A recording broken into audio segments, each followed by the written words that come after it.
एगो लय पहुँचा रहे जे खालू तिरंगा गोरिया तू फाड़ के, अरे काहे भूल गईलो तू करुणा निधान के, हरि नाम के देहिया हाल मास चाम के, हरि नाम के। नौकू लोग तो बहुत गाओ, तो जा झाड़ के गाओ।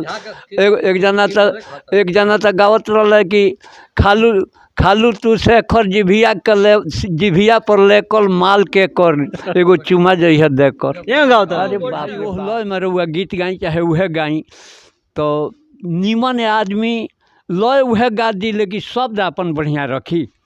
तो हाँ केहू के लय ना हो, तो उनमें हमनी के पसंद आई, तो लय में गाना लिखाई, गनवे गा दी है न, तो मैं गाना लिखाई।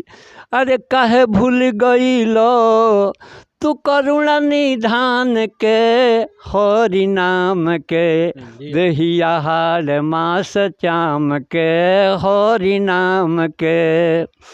छित जल पावक गगन समीरा, पंचरचित हय धम शरीरा। एक दिन दहिया आई न कौन काम के, हरि नाम के दहिया हाल मास चाम के, हरि नाम के।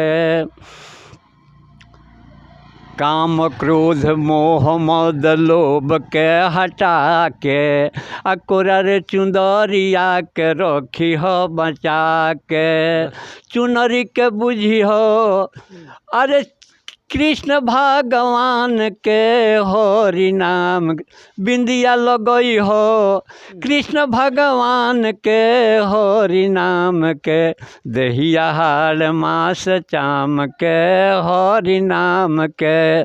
निर्मल जलवा से गोरिया नहालो, सोरह सिंगार सिया राम के सजालो, बिंदिया लगई हो कृष्ण भगवान के, हरि नाम के देहिया हाल मास चाम के, हरि नाम। लय होत न बा? हाँ लय हुए बा बानू, लेकिन गाना में शब्द बढ़िया बा, शब्द बढ़िया बा। नौकू लोग गावता। हाँ नौकू लोग तो बहुत गाओ, तो जा झाड़ के गाओ। एक जना तो गावत रहा कि खालू तू शेखर जिभिया पर लेकर माल के कर, एगो चुमा जइह दे कर। अरे बाप रे बाप, शब्द उहे बानू। खालू तिरंगा जिभिया पर लेकर, धुनवा उहे बा, लेकिन शब्द हाँ शब्द अलग बा। ऐसा खराब बा, एकरे के लोग पसंद करता। हौ जौन गौनी है जौना में शिक्षा बा, दूधाला कंपटीशन में एक जना ब्यास गौले, उहो तनी सजाइए के गौल, हम कहन जे तार अध्यात्म हमार सुनिए तब बुझी।